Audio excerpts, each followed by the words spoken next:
If you've ever been smacked in the face by a tiny hand mid-tantrum or had a toy launched across the room during dinner, you are not alone. Tantrums aren't fun, and physical ones are even less fun. And today we're talking about why kids get physical when they're upset and what you can actually do age by age to respond with calm, connection, and confidence. This is one of those videos you're going to want to save and rewatch when the meltdowns hit hard, no pun intended. And if you want more content like this, less guilt, more real-life solutions, make sure you're subscribed. I post new episodes here every week. Let's get into it.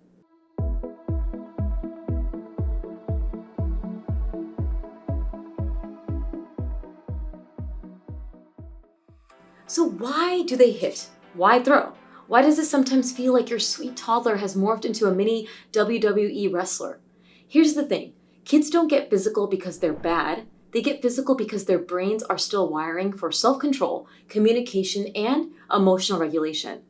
When a child feels overwhelmed by frustration, exhaustion, disappointment, overstimulation, the logical part of the brain takes a back seat. The survival brain takes over. And that's when things get thrown. Hands fly, voices rise. It's not premeditated, it's instinctive. Even if no one ever modeled hitting, a child might still lash out. It can be sensory, it can be reflexive, it can be their nervous system screaming for help in the only way it knows how. And for some kids, especially those who are more sensitive, intense, or neurodivergent, this response is even more pronounced. Their body feels better after release, even if the release is messy. This doesn't mean we excuse the behavior, but it does mean we understand it so we can respond in a way that actually helps. Let's break it down by age. What's going on developmentally, what not to do, and what to do instead. Before we get into age-specific strategies, I want to make one thing clear. You have to protect your body. You don't need to absorb hits, bites, or kicks to prove you're a calm parent. You don't respond with force, but you also don't just stand there and take it. I won't let you hit me. I'm moving my body to stay safe. We'll talk when your body is calm. Staying calm doesn't mean staying unprotected. You can be kind and clear, loving and firm. That's how your child learns what safe boundaries actually look like, even in the heat of a physical meltdown. Your job in these moments are to 1, ride through the feelings of dysregulation that they're going through, 2, protect yourself, 3, hold boundaries, and 4, redirect to a preferred action or coping skill if able. And with that, let's talk about what's going on at different ages and what really helps in the moment. Toddlers are all emotion, barely any logic. The part of the brain that controls impulse and decision-making still forming. They feel everything deeply, but don't have the language to express it. So comes out through the body. Hitting, biting, throwing, headbanging, even hitting themselves sometimes. And it can catch you off guard. Think of an 18-month-old who's frustrated because you took away the remote control. They walk up and smack you. Not because they're trying to hurt you or being malicious, but because their body reacted faster than their words could form. They don't have the tools to say, I'm mad and I wanted that, so their hand says it instead. Also, don't underestimate halt triggers, being hungry, angry, lonely, or tired. They can make any tiny frustration explode into something physical. And here's what not to do. Don't yell. That adds more chaos to their already overwhelmed brain. Don't say, what's wrong with you, or you're being bad. That creates shame, not safety. Don't try to reason mid-meltdown. They physically cannot process it. And don't ignore repeat aggression.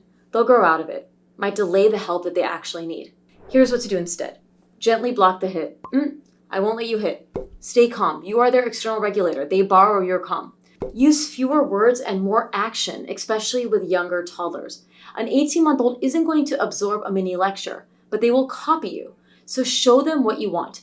Model stomping feet, squeezing a pillow, or blowing out, pretending to blow out candles. Do it with them. You can say, not hit. Show me gentle touches, but keep tone and body language as neutral as possible after somebody whacks you in the head. For the redirection, keep it short and clear. You're mad. Let's stomp, or you can hit this pillow. If they're very dysregulated and safe for both of you, hold them gently. I'm holding you until your body feels safe again. If that makes things worse, just stay close and grounded. After the storm, you're going to label it. You were mad when I took the remote. Practice together. Next time we stomp, want to try? And celebrate the repair. You calmed your body. That was really hard and you did it. This is very useful, even from the time that your child is 1 year of age, even if you feel that they do not understand every word you say. The repairs, when they're calm, can really stick. And remember, for this younger age group, they are more likely to model what they see and do what you show them to do versus what you're telling them to do. Preschoolers are starting to develop emotional language and empathy, but under stress, those skills can seemingly vanish. Their feelings are still bigger than their ability to cope with them. You might see yelling, hitting, or throwing objects across the room. Take this example. Your 4-year-old is playing with blocks. Their tower falls, they scream, grab the nearest toy, and chuck it across the room. It's not because they want to break something or hurt someone, it's because they're frustrated, and their body took over before their words and their cognitive ability could catch up. They're not testing your patience, they're testing your support and their emotions. Can you help them when they lose control? Here's what not to do. Don't respond with, "Why would you do that?" or "You're being bad." That shames instead of teaches. Don't yell over their yelling. It only escalates. Don't immediately punish or send them away in isolation. And don't force an apology mid-meltdown. What to do instead? Stay grounded and calm, get down to their level. Set a clear limit. I see you're upset. I won't let you throw things. Redirect the energy. You can throw this softball, or let's go outside and throw some leaves. If needed, guide them to a calm space, not as a punishment, but a safe zone to regulate. If they yell something hurtful like "I hate you," respond with, "It's okay to feel mad. I will always love you, but you can't hit or throw things. That's not safe for me or for you." Once calm, reflect together. You were really frustrated when the tower fell. That was hard. Then practice a new plan. Next time, what could we do when we feel that mad? And teach repair and responsibility. Let's make sure that the toy didn't break. What can we do next time to be careful with our toys? Preschoolers are still learning that feelings are safe and manageable, and your calm presence shows them that. If this kind of scenario sounds familiar, subscribe to the channel. I've got more content coming that walks you through these tricky moments so you feel more prepared, not caught off guard. Now for your older child. School-age kids have a stronger ability to reason and reflect, but when they're overwhelmed, those skills can also disappear. You might see yelling, blaming, being unkind to siblings, or classic move, slamming a door. Picture this, your 7-year-old asked for more screen time and you said no. They shout, "You're the worst," and run off to their room and slam the door so hard that the walls shake. They know the rule. They know the reaction was over the top, but in that moment, their brain flipped into fight or flight mode and their body followed. The slam wasn't about defiance, it was a physical expression of feeling powerless or out of control. And here's what not to do. Don't swing the door back open and yell, "How dare you?" Don't shame them with "You're acting like a baby." Don't say, "You should know better." They probably do, but their nervous system wasn't in a learning state. And don't ignore it and hope that this will resolve on its own or it's a one-off. What to do instead?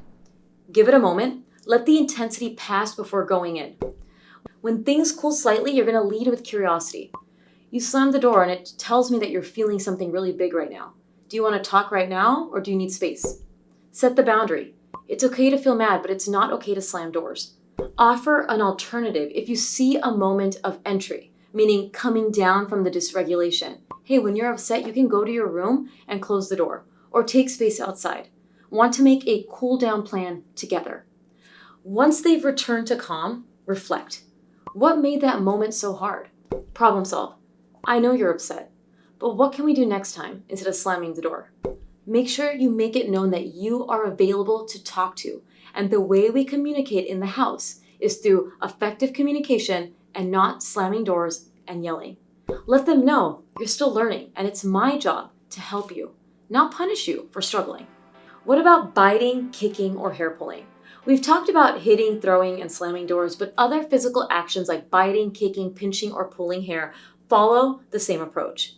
There's still signs of dysregulation and not defiance, and they still need the same calm, confident response. So when these happen, think of it in 3 steps. In the moment, block or stop the behavior, validate the emotion briefly, then hold the boundary of what's not allowed. You're mad?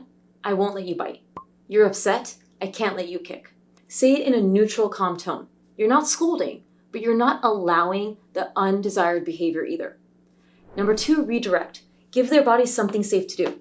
You're upset. You can bite this chewy. You can stomp your feet on the mat. You can pull on this towel. When their body needs to move in dysregulation, we help them channel that need without hurting others. After the moment is when we are teaching. Once they are calm, at least 20 minutes after their body has regulated, and when you are able to discuss this, you are going to discuss the situation and what could have been done differently. When they're calm, that is when their brain is more open. You were mad and you kicked earlier. Next time, what can we do? You can stomp or hug a pillow or scream into a pillow. Do you want to try it with me? And have them do those things when they're calm. And this part that I'm about to say matters just as much. Catch the wins. The other day, my 5.5-year-old was having a hard time. He's had physical meltdowns before, but this time instead of kicking or throwing, he grabbed a pillow and hugged it tight. I told him, that was such a good choice. You were upset and you used your body in a safe way. We've been working with him on coping skills and talking things through after meltdowns. And I promise you, with repetition and calling out the behaviors you do want, it starts to stick. Using the example of biting. In the moment, you may set the boundary because biting's not allowed, you may remove yourself. But when they're biting things that are allowed to be bitten, say, great job biting your food. We don't bite mama. Great job biting your chewy toy, but we don't bite other people. If they're hitting a toy, good job hitting that toy. We don't hit mama. So that they know when that behavior is okay and when it's not. And that is how the child brain responds. They respond so much better to positive reinforcement, showing them what can be done and should be done, than berating and yelling at them when they're doing unpreferred behaviors. We want to reinforce when they're showing good regulation or good skills, because that's the way to handle big feelings, and that's regulation in real life. We can't just react to the chaos, we have to notice and name the growth when it shows up. Let's talk about the part that doesn't make it into many parenting books. The doubt from the consumer. I know some of you are watching this thinking, yeah, this sounds nice, but my kid doesn't respond to this. I've tried it, I've stayed calm, they're still hitting, still melting down. You're not doing it wrong. You're doing it repeatedly. That's the hard part. This isn't a one-time strategy, it's a long game. And sometimes the progress is so slow that you don't even see it until you're on the other side of it. But I promise you, when you consistently model calm, hold boundaries, and teach after the moment, it builds skills, even if it doesn't feel like it today. Now, with that said, development and behavior go hand in hand. And if your child's physical behavior is intense, frequent, or not improving with consistent support, it's okay to pause and ask, is there something more going on here? Sometimes increased physicality is part of typical toddler or preschool development. But if it's continuing past age 6, getting more intense at any age, or interfering with their daily life or your daily life, it's worth looking into. Also remember that kids who are neurodivergent, like those with autism, ADHD, or sensory processing differences, may be more prone to physical outbursts, not because they're bad or unteachable, because their nervous system processes input differently. They may feel overwhelmed faster, have a harder time with impulse control, or seek out sensory input in ways that look aggressive. If your gut is telling you something feels off, or if nothing seems to be helping, it might be time to speak with a clinician about a developmental or behavioral evaluation. This is advocacy at its finest. Because when we understand the why behind the behavior, the support gets clearer and the shame lifts. When your child hits, throws, slams, or lashes out, it's not because they're a bad kid or because you're not doing things right as a parent. It's because their brain is overwhelmed and their body is doing the only thing it knows how to do in that moment. It doesn't mean we excuse it. It does mean we understand it so that we can respond in a way that actually teaches something. You're not letting them get away with it by staying calm. You're showing them how regulation looks. You're helping their brain build the wiring it needs so that they can do better next time. And no, it's not instant. This takes practice. Boundaries, repair, repeat. Boundaries, repair, repeat. Aggression doesn't mean you failed, it means that they're still learning, and the goal isn't perfection, it's progress. So hold the limit, offer the tools, and stay connected even when they push hard. If this helped you zoom out and make more sense of what's really going on, subscribe to the channel. I'll be here each week with more clarity, more real talk, and more of what actually works. You don't have to figure it out alone. Stay well.